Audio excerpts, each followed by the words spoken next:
kami lihat memang harus ada perbaikan yang serius di rumah sakit pendidikan.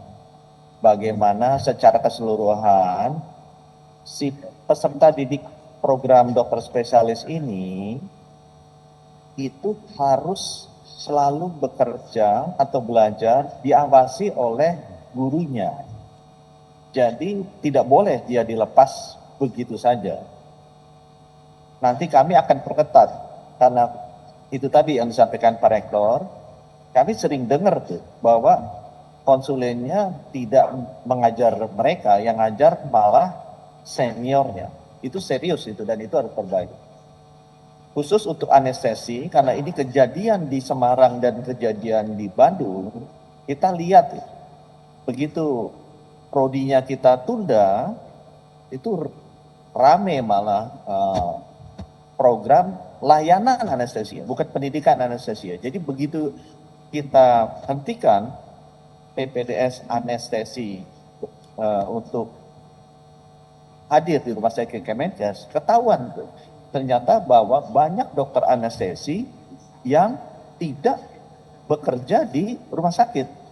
Saya mulai mengamati bahwa ternyata yang melakukan pekerjaan anestesi di rumah sakit di ruang bedah adalah PPDS-nya. Dan ini bukan hanya buruk untuk pendidikan, ini sangat buruk untuk patient safety. Dan ini kejadian ini terjadi. Ya, jadi saya serius akan memperbaiki cara kerja dokter-dokter anestesi bahwa di seluruh dunia demi patient safety, sejak pasien masuk ruang operasi sampai keluar, itu dokter anestesia harus selalu ada di situ. Ya, karena kalau terjadi apa-apa, pasiennya bisa celaka. Di Indonesia ternyata prakteknya banyak yang keluar, begitu sudah tidur langsung keluar itu dokter anestesinya. Jadi praktek-praktek seperti ini berbahaya sekali dan tidak mengikuti standar dunia untuk best practices. Ini ketahuan pada saat kita bekukan sementara itu prodi anestesi di Rumah Sakit Karyadi dan Rumah Sakit Hasan Sadikin. Dan saya dengar ini terjadi hampir di seluruh rumah sakit pendidikan. Jadi yang mengerjakan pekerjaan konsulen dokter anestesi adalah PPDS-nya, adalah muridnya. Jadi sangat berbahaya. Jadi saya akan sangat serius memperbaiki pengawasan baik dari kerja dan jangan sampai si dokter PPDS ini bekerja secara berlebihan dan dia tidak dibayar. Yang dibayar tetap dokter anestesinya, tapi yang kerja itu PPDS-nya. Jadi praktek-praktek seperti ini nanti akan secara keras kita perbaiki agar dokter anestesinya lah yang harusnya bekerja, PPDS-nya melihat dia bekerja, atau kalau pun PPDS-nya diberikan kesempatan hands-on, harus ada dokter anestesinya di sana. Tidak bisa ditinggalkan begitu saja karena ini sangat berbahaya bagi patient safety. Itu contoh-contoh pengawasan yang akan kita lakukan secara serius menjawab pertanyaan Nafila tadinya. Menjawab pertanyaan Linda dari Jawa Pos. Ya.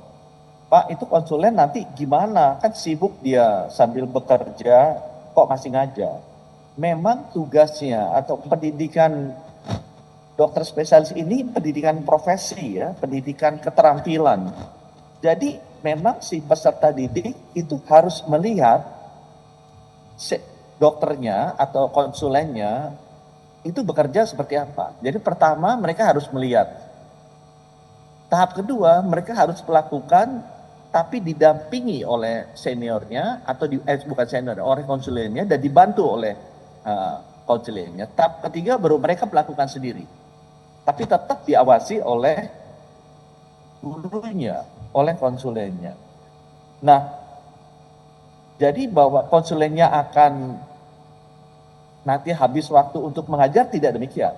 Karena konsulennya atau gurunya itu mengajarnya sambil bekerja. Ini mengajarnya bukan seperti mengajar di kelas, kemudian dia nulis apa tulis, tidak.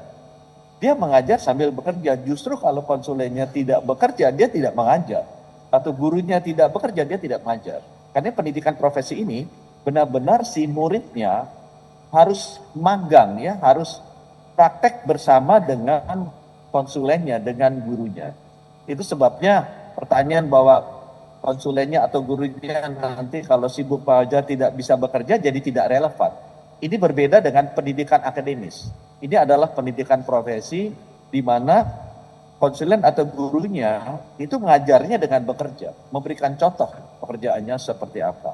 Lina juga tadi nanya mengenai uji psikologis, kita tanyakan sajalah ke ahlinya, kita sudah tanya ke kolegium psikiatri ya, kedokteran jiwa, dan sudah mendapatkan jawaban dari mereka, ujiannya seperti apa. Ya banyak pihak yang tidak ingin dilakukan, ya ini kejadiannya karena itu, karena tidak pernah dilakukan, ini ketutup-tutupi, kondisi mental PPDS tidak diketahui, akibatnya meledak seperti ini.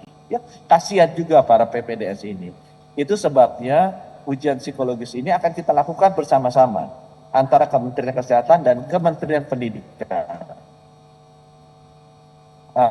Instrumennya seperti apa ya kita tanya aja ahli ya. Saya sudah bicara dengan kolegium dari spesialis jiwa dan psikiatri, mereka ada tools ya. Itu di luar negeri pun sudah standar. Jadi kalau Pak ini nggak ada ujiannya, nggak efisien, nggak efektif, ini ada kok di luar negeri. Pendidikan dokter spesialis ini kan sudah puluhan tahun ada. Jadi kita ambil best practice-nya dari mereka dan itu di endorse ya, divalidasi oleh ahli-ahli dari kedokteran jiwa. Tadi Teguh nanya dari iNews mengenai jam praktek PPDS. Itu 80 jam itu maksimal ya teman-teman. Kalau dibagi 7 itu artinya 11 jam per hari loh. Itu yang kerjanya 11 jam per hari itu mungkin Pak Brian dan saya saja. Yang lainnya kan biasanya kerjanya 8 jam per hari. Ini 11 jam per hari ya. Jadi ini sudah banyak sekali waktunya mereka. Jadi ini tidak boleh dilebihi. Dan kalau bukan berarti satu hari 11 jam, kalau mereka jaga dan ada kasus emergency boleh naik sampai 14 jam atau 15 jam, tetapi besoknya harus segera dikurangi.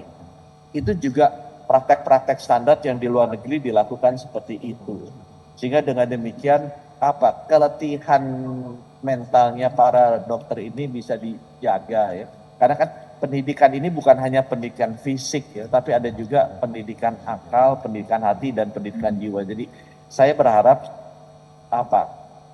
kasta-kasta pendidikan yang diberikan ke dokter spesialis ini bukan hanya pendidikan keterampilan fisik, bukan pendidikan kepintaran akalnya dia, tapi pendidikan juga integritas tadi yang Pak Brian sampaikan dari hatinya, dan juga paling penting adalah pendidikan para dokter-dokter ini harus tahu mana yang benar, mana yang salah, yaitu pendidikan jiwa. Jadi kombinasi pendidikan di tataran fisik, di tataran akal, di tataran hati, dan tataran jiwa ini keempatnya harus dilakukan.